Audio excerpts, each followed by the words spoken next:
Halo Sobat Kimia, kembali lagi bersama saya Jariska Magnolia Holanda.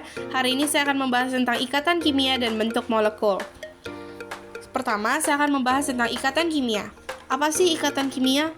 Ikatan kimia adalah gaya yang mengikat dua atom atau lebih untuk membuat senyawa atau molekul kimia. Semakin kuat ikatan kimia yang terjadi, maka akan semakin stabil pula senyawa yang dihasilkannya. Ikatan kimia dibagi menjadi tiga. Yang pertama ada ikatan ion, yang kedua ada ikatan kovalen yang terdiri dari rangkap 1, rangkap 2, rangkap 3, dan juga koordinasi, dan yang terakhir adalah ikatan logam. Sebelum kita membahas lebih lanjut tentang jenis ikatan kimia, kita harus mengingat kembali aturan oktet dan duplet. Kecenderungan atom-atom untuk memiliki konfigurasi elektron seperti gas mulia yang punya 8 elektron valensi disebut kaidah oktet. Sementara itu, atom-atom yang memiliki kecenderungan untuk memiliki konfigurasi elektron seperti gas helium yang mempunyai 2 elektron valensi disebut kaidah duplet. Lalu, bagaimana cara kita menentukan unsurnya termasuk ke dalam oktet ataupun duplet? Nomor atom dari unsur 1 sampai 5 itu masuknya ke duplet, dan nomor atom di atas 5 masuknya ke dalam oktet. Nah, sekarang kita akan mulai membahas tentang ikatan ion. Ikatan ion adalah ikatan yang terjadi akibat adanya serah terima elektron sehingga membentuk ion positif dan ion negatif yang konfigurasi elektronnya sama dengan gas mulia. Ion negatif dan ion positif bisa juga kita sebut sebagai ion logam dan ion non-logam. Golongan logam terdiri dari golongan 1, 2, dan 3, serta golongan non-logam terdiri dari 4, 5, 6, 7, dan juga 8. Senyawa yang dihasilkan oleh ikatan ion dinamakan senyawa ion. Berikut di samping ini adalah contoh yang telah saya sediakan, di mana senyawa NaCl akan menjadi bahan percobaan kita kali ini. Ada atom Na yang memiliki nomor atom 11 saat kita konfigurasikan menghasilkan elektron valensi 1, di mana dia melepaskan 1 elektron, hingga Na plus 1. Lalu, atom Cl memiliki nomor atom 17, setelah kita konfigurasikan, dia menerima 1 elektron atau memiliki elektron valensi 7. Jadi, pada saat kita menggambarkan struktur Lewisnya, terjadi serah terima elektron yang dilakukan antara Na dan Cl, di mana Na memberikan 1 elektronnya kepada Cl agar Cl menjadi oktet, sehingga dia memiliki 8 atom. Dilanjutkan dengan ikatan kovalen.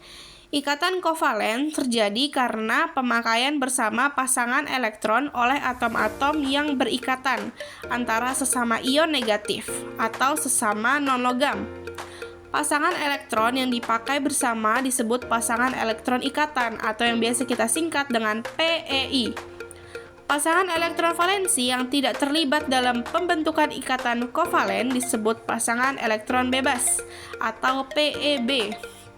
Contoh dari ikatan kovalen adalah H2, N2, O2, Cl2, F2, dan banyak lainnya.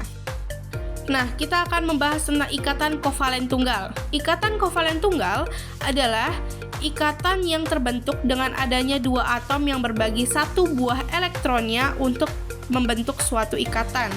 Contohnya adalah senyawa HCl, di mana H menerima 1 elektron dan Cl juga menerima 1 elektron, di mana mereka saling berbagi 1 buah elektronnya sehingga dapat membentuk satu ikatan, yaitu H menjadi duplet dan Cl menjadi oktet. Lalu yang kedua ada ikatan kovalen rangkap 2. Ikatan kovalen rangkap 2 merupakan ikatan kovalen yang terbentuk dengan adanya 2 atom yang berbagi 2 buah elektronnya dalam membentuk ikatan.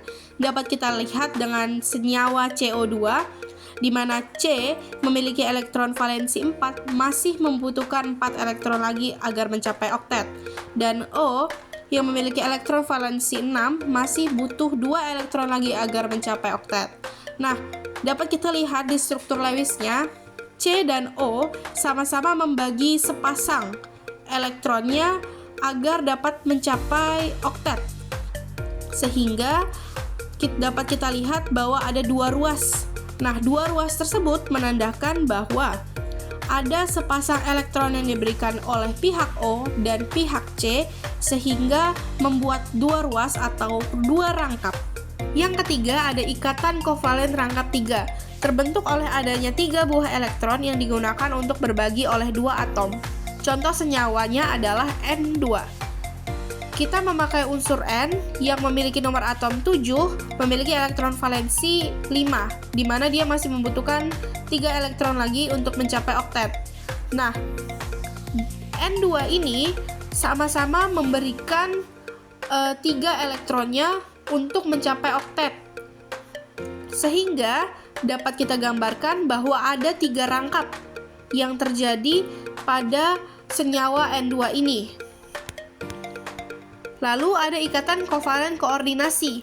Jenis ikatan kovalen yang terjadi jika pasangan elektron bersama yang digunakan kedua atom disumbangkan oleh salah satu atom saja. Contohnya adalah SO2. S yang mempunyai nomor atom 16 dan mempunyai elektron valensi 6 masih membutuhkan 2 lagi agar dapat mencapai oktet. Dan O yang mempunyai nomor atom 8 memiliki elektron valensi 6 juga membutuhkan 2 lagi untuk mencapai oktet. Dapat kita gambarkan di struktur Lewis di bawah ini. O yang di sebelah kiri itu memberikan sepasang elektronnya kepada S agar S mencapai oktet. Dan begitu juga sebaliknya. S memberikan sepasang elektronnya kepada O agar O mencapai oktet.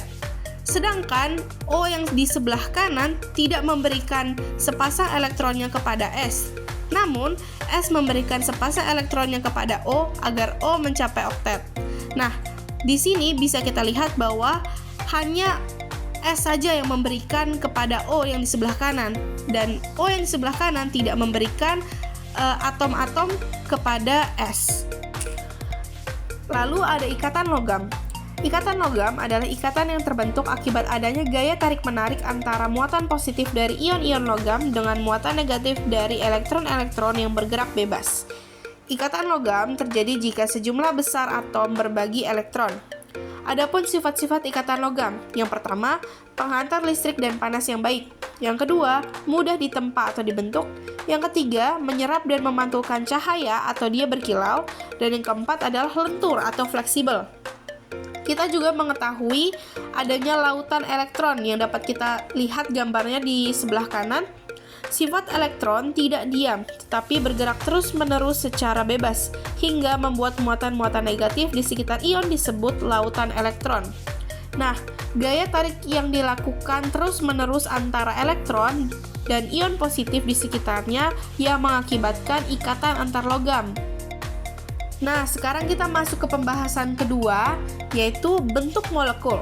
Bentuk molekul adalah penataan atom yang menyusun molekul secara 3 dimensi, baik yang berkaitan maupun bebas dari suatu atom atau molekul. Bentuk molekul penting dalam menentukan sifat makroskopis, seperti titik leleh dan titik didih, dan dalam memperkirakan cara di mana satu molekul dapat bereaksi dengan molekul lain. Nah, berikut ini adalah bentuk-bentuk molekul dan sifat kepolarannya, serta ada notasinya juga, geometri, dan contoh-contoh senyawanya. Nah, berikut ini adalah contoh soal bentuk molekul. Kita mengambil unsur CCl4. C yang memiliki nomor atom 6 memiliki elektron valensi 4. Dan Cl yang memiliki nomor atom 17 memiliki elektron valensi 7. Sehingga dapat kita gambarkan struktur Lewisnya seperti yang ada di bawah ini. Dapat kita lihat bahwa atom pusat yaitu C dilambangkan dengan huruf A. Dan X yaitu adalah pasangan elektron ikatan ada 4. Dan E sebagai pasangan elektron bebas tidak ada. Maka dari itu kita dapatkan notasi AX4. A sebagai atom pusat yaitu C, X yaitu pasangan elektron ikatannya ada 4, makanya kita tulis 4, dan E yang kita tidak tulis karena kita tidak menemukan adanya pasangan elektron bebas pada struktur Lewisnya. Maka AX4 merupakan bentuk dari molekul tetrahedral yang sudah kita lihat tadi. Nah, sekarang adalah soal yang akan saya berikan dan akan kita bahas bersama-sama. Unsur Al mempunyai nomor atom 13 dan F mempunyai nomor atom 9. Apa senyawa dan bentuk molekul yang dibentuk antara unsur Al dan F? Mari kita bahas bersama-sama. Al memiliki nomor atom 13 dan memiliki elektron valensi 3, sehingga dia melepaskan. Dan F memiliki nomor atom 9 dan dia memiliki elektron valensi 7, hingga dia menerima. Nah, dapat kita lihat dari kedua unsur ini bahwa mereka adalah ikatan ion karena saling melepas dan menerima. Sudah kita bahas tadi bahwa ikatan ion itu terjadi apabila ada serah terima atom. Sehingga dapat kita tulis karena Al itu melepas, jadi dia Al plus 3, dan F karena dia menerima, jadi dia F-1. Nah, dapat kita balik jadi AlF3.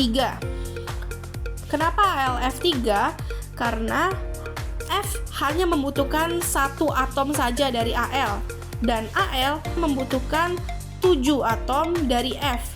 Jadi Al kita letakkan sebagai atom pusat dan F berada di sekitarnya. Lalu bagaimana bentuk molekulnya? Atom pusat yaitu Al dan X sebagai pasangan elektron ikatan ada 3, dan E atau pasangan elektron bebasnya tidak ada jika kita lihat di struktur Lewisnya. Hingga kita dapatkan notasi AX3, maka bentuk molekulnya adalah segitiga datar atau trigonal planar, seperti yang sudah kita lihat tadi bentuk molekulnya di slide sebelumnya. Saya kira sekian ilmu yang bisa saya sampaikan pada hari ini. Sampai jumpa lagi di lain video. Terima kasih.